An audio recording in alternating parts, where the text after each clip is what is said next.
আসসালামু আলাইকুম। পঞ্চম গণবিজ্ঞপ্তিতে কতজন সুপারিশপ্রাপ্ত হয়েছে সে বিষয়ে মন্ত্রণালয় থেকে একটা প্রজ্ঞাপন জারি হয়েছে।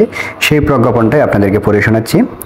বিষয় হচ্ছে বেসরকারি শিক্ষক ও নিবন্ধন প্রত্যয়ন কর্তৃপক্ষ কর্তৃক পঞ্চম গণবিজ্ঞপ্তিতে নির্বাচিত প্রার্থীগণকে বেসরকারি শিক্ষা প্রতিষ্ঠানে প্রবেশ পর্যায়ে শিক্ষক পদে নিয়োগ সুপারিশ প্রদান করা প্রসঙ্গে উপযুক্ত বিষয় ও সূত্রের পরিপ্রেক্ষিতে জানানো যাচ্ছে যে বেসরকারি শিক্ষা প্রতিষ্ঠানে শিক্ষক সংশ্লিষ্ট দূরীকরণ ও মানসম্মত শিক্ষা নিশ্চিতকরণের লক্ষ্যে বেসরকারি শিক্ষক নিবন্ধন প্রত্যয়ন কর্তৃপক্ষ কর্তৃক পঞ্চম গণবিজ্ঞপ্তির আওতায় প্রাথমিকভাবে নির্বাচিত 19,586 জনকে 19,586 জন প্রার্থীকে পুলিশ ভেরিফিকেশন কার্যক্রম চলমান অবস্থায় নিম্নোক্ত শর্তে নিয়ম অনুযায়ী নিয়োগের লক্ষ্যে সুপারিশ প্রদানে মন্ত্রণালয়ে সম্প্রতি জ্ঞাপন করা হলো।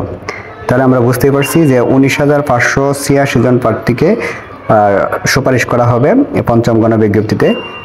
19,586 জন প্রার্থী।